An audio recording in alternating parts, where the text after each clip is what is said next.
एक सुबह शहर की तरफ से तेज हवा चली। हवा के साथ बहुत सारे रंग बिरंगे प्लास्टिक के लिफाफे, रैपर और बोतल के ढक्कन उड़कर सुंदरवन जंगल के किनारे आ गिरे।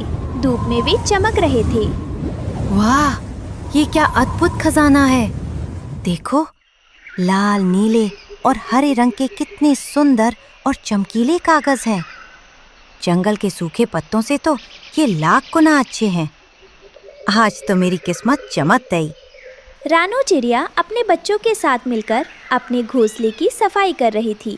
वो सूखी घास और मुलायम रुई से अपना घर बना रही थी। बच्चों, दोस्तों, ये रहे हमारी आज की वीडियो के प्यारे सब्सक्राइबर्स और फॉलोअर्स के नाम।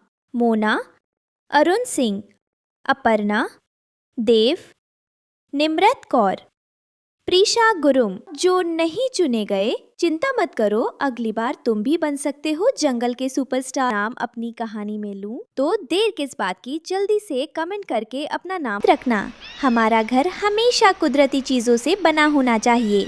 घास और रुई हमें सर्दी गर्मी से बचाते हैं और सांस लेने में मदद करते हैं। जी माँ, ये घास बहुत नरम है और इसमें से मिट्टी की भीनी भीनी खुशबू भी आ रही है। तालू कौवा अपनी चोंच में ढेर सारे प्लास्टिक के पन्नी और रैपर भरकर लाया।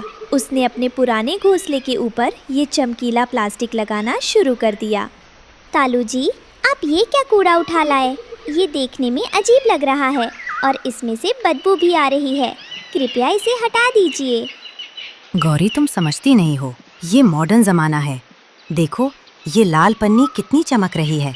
अब हमारा घर पूरे जंगल में सबसे अलग और सुंदर दिखेगा। सब हमसे जलेंगे। दोपहर में रानो पानी पीने तालाब पर आई। उसने देखा कि कालू अपने गले में एक प्लास्टिक की रिंग फंसाकर घूम रहा है। कालू भैया, ये आप क्या कर रहे हैं? मुझे देखकर बहुत चिंता हो रही है कि आपने अपने गले में ये प्लास्टिक की रिंग फंसा रखी है। ये सब प्लास्टिक और कचरा हमारे जंगल और हमारे लिए बिल्कुल नहीं बना है। ये कोई सजावट की चीज़ नहीं है, बल्कि ये हमारे लिए एक बड़ा खतरा है। अगर ये गलती से भी हमारे या हमारे बच्चों के पेट में चला गया तो ये पेट में फंसकर बहुत गंभीर बीमारी फैलाएगा। कृपया मेरी बात मानिए। ये कोई चमकीली चीज़ नहीं, बल्कि ये शुद्ध जहर है जो हमारी जान ले सकता है। इसे तुरंत अपने से दूर फेंक दीजिए। कुछ दिन बीत गए। कालू का पूरा घोंसला प्लास्टिक से ढक गया था। हवा पास ना होने के कारण अंदर बहुत उमस और गर्मी थी, लेकिन कालू उसे सुंदरता मान रहा था। उसका छोटा बेटा जग्गू वहाँ खेल रहा था। पिताजी, ये लाल रंग की गोल चीज़ क्या है? ये किसी मीठे फल जैसी लग रही है। क्या मैं इसे खा लूं? बेटा, ये सजावट है, लेकिन अगर तुम चाहो तो इससे खेल सकते हो। ये टूटेगा नहीं। एक दिन कालू और गौरी भोजन की तलाश में दूर गए थे। जग्गू अकेला था। उसे भूख लगी थी।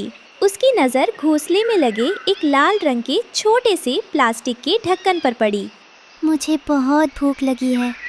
पिताजी ने मना किया था, लेकिन ये लाल चेरी जैसा लग रहा है। थोड़ा सा चक्कर देखता हूँ। भोलेपन में जग्गू ने वो प्लास्टिक का ढक्कन निगल लिया। निगलते ही वो ढक्कन जग्गू के गले में फंस गया। उसका सांस लेना बंद हो गया। वो ना बोल पा रहा था, ना रो पा रहा था। वो बस तड़प रहा था और अपनी पंख फड़फड़ा रहा था। कुक। शाम को कालू और गौरी वापस लौट रहे थे। जब वे घोंसले के पास पहुँचे तो उन्होंने जग्गू की अजीब सी आवाज़ें सुनी। कालू जी, जल्दी देखिए, जग्गू को क्या हो गया? वो सांस नहीं ले पा रहा है। उसका रंग नीला पड़ रहा है। जग्गू, बेटा क्या हुआ? बोलो बेटा।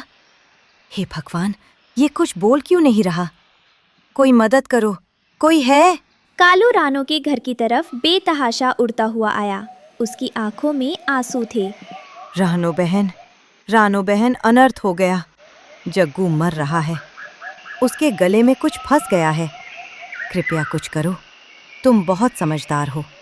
मेरे बच्चे को बचा लो। ओहो कालू भैया, आप बिल्कुल शांत हो जाइए, घबराइए नहीं। इस तरह रोने से कुछ नहीं होगा। अब रोने का नहीं, बल्कि हिम्मत से काम लेने का समय है। आपकी बात सुनकर लगता है कि ये वही जहरीला प्लास्टिक है जिसके बारे में मैंने आपको आगाह किया था। समय बर्बाद किए बिना हम जग्गू को तुरंत वैद्य जी के पास लेकर चलते हैं। केवल वही अपनी समझदारी और उपकरणों से उसके गले में फंसी हुई उस चीज़ को निकाल सकते हैं।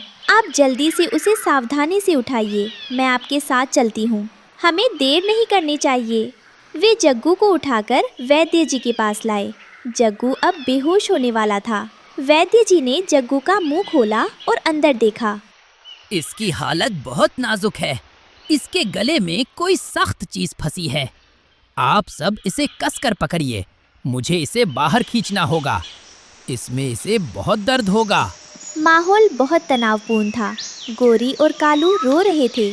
बहुत कोशिश के बाद वैद्य जी ने जग्गू के गले से वो लाल प्लास्टिक का ढक्कन बाहर निकाल दिया। जग्गू ने एक लंबी सांस ली और जोर जोर से रोने लगा। कालू, देखो इसे। ये वही कचरा है जिसे तुम सजावट कहते थे। आज तुम्हारी इस चमक ने तुम्हारे बेटे की जान ले ली होती।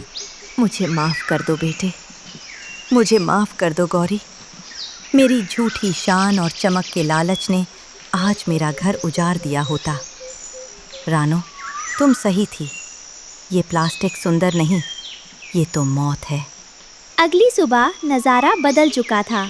कालू कौवा खुद अपने घोंसले से सारा प्लास्टिक नोच नोच कर फेंक रहा था। रानो और दूसरे पक्षी भी उसकी मदद कर रहे थे। उन्होंने सारा कचरा दूर एक गड्ढे में डाल दिया। कालू भैया, अब देखिए, अब आपका घर शायद उतना चमकीला और दिखावटी नहीं लग रहा है जैसा वो उन प्लास्टिक रैपर्स के साथ लग रहा था। लेकिन अब ये सबसे ज़रूरी चीज़ है। अब ये पूरी तरह सुरक्षित है। अब आपका और आपके परिवार का कोई भी सदस्य उस जहरीले कचरे को गलती से खा नहीं पाएगा। हमें अपनी सुरक्षा के लिए केवल प्रकृति पर भरोसा रखना चाहिए। सादगी में ही सबसे ज्यादा सुरक्षा और असली सुंदरता है। मुझे बहुत खुशी है कि आपको ये बात आखिरकार समझ आ गई। उस दिन जंगल के सभी पक्षियों ने कसम खाई कि वे अपने जंगल को प्लास्टिक से मुक्त रखेंगे। असली सुंदरता चमक में नहीं, सुरक्षा और सादगी। सुंदर वन में